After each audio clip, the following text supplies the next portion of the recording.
साफ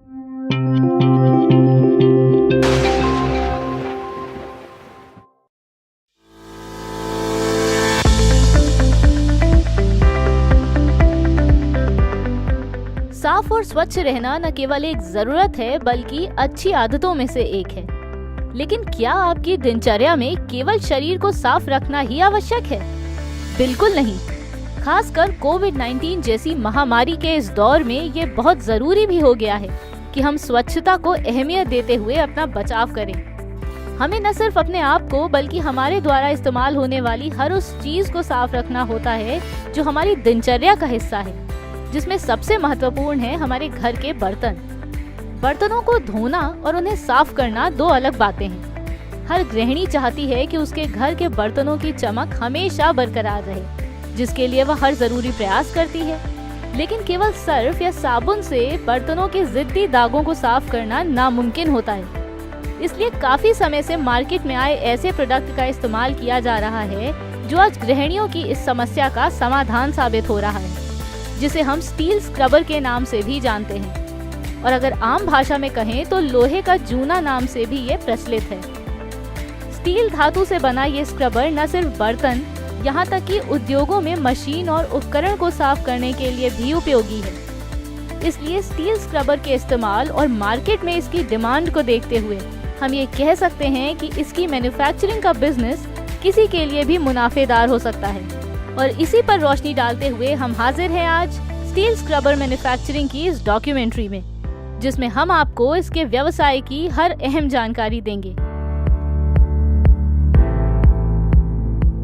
स्क्रबर बनाने में इस्तेमाल होने वाले रॉ मटेरियल्स हैं stainless steel wire coil, blister cap, card paper, etching chemicals. और जिन मशीनों की मदद से इन्हें बनाया जाता है वो हैं scrubber making machine, compressor, scrubber packaging machine और बैच कोडिंग मशीन।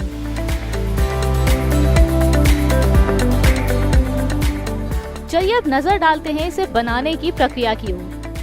स्क्रबर बनाने के लिए आपको सबसे पहले रॉ मटेरियल को प्रोक्योर करना होता है।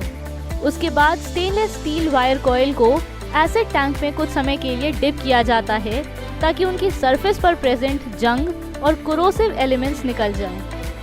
इसके बाद वायर कॉइल को स्क्रबर मशीन में फीड करना होता है और साथ ही दूसरी तरफ ब्लिस्टर कैप को फिट कर दिया जाता है, जिसमें ये स्क्रबर फॉर्म में बनकर निकलते हैं। अब स्क्रबर मशीन इस स्टील वायर की स्ट्रेटनिंग और कर्लिंग करते हुए इन्हें रिक्वायरमेंट के अनुसार रोल फॉर्म कर देती है। फिर ये रोल होते हुए निकलकर स्क्रबर ब्लिस्टर कैप में चले जाते हैं और वहीं इन्हें निकालकर पैक कर दिया जाता है। पैक होने के बाद इन्हें कोडिंग मशीन द्वारा batch number, manufacturing date, expiry date और रेट बनाकर कार्टन्स में भरकर मार्केट में सेल होने के लिए सप्लाई कर दिया जाता है। अब इसे बनाने की प्रक्रिया के दौरान मशीनों द्वारा इस्तेमाल होने वाले इलेक्ट्रिक लोड में आपको लगभग 4 से 5 किलोवाट पावर सप्लाई की जरूरत होगी और मैन पावर में आपको कम से कम 3 से 4 वर्कर्स की भी जरूरत होगी। अगर बात हो एरिया की तो स्क्रबर मैन्युफैक्चरिंग बिजनेस के लिए आपको लगभग 1200 से 1500 स्क्वायर फीट जमीन की जरूरत होगी, जिसमें आपका रॉ मटेरियल स्टोरेज से लेकर मैन्युफैक्चरिंग और पैकेजिंग का एरिया भी शामिल होता है। अब हम आते हैं सबसे महत्वपूर्ण हिस्से यानी कि स्क्रबर मैन्युफैक्चरिंग व्यवसाय में होने वाले इन्वेस्टमेंट एंड प्रॉफिटेबिलिटी की जानकारी की ओर। तो आपको इसमें 5 से 7 लाख रुपए की इन्वेस्टमेंट करनी होगी और मुनाफे की बात करें तो आप इस बिजनेस से 10 से 15% तक प्रॉफिट अर्न कर सकते हैं। ये हर कोई जानता है कि हर व्यवसाय को चलाने के लिए सरकार द्वारा अनुमति की जरूरत होती है। वैसे ही लाइसेंसेस के तौर पर आपको जीएसटी और उद्यम की आवश्यकता होगी।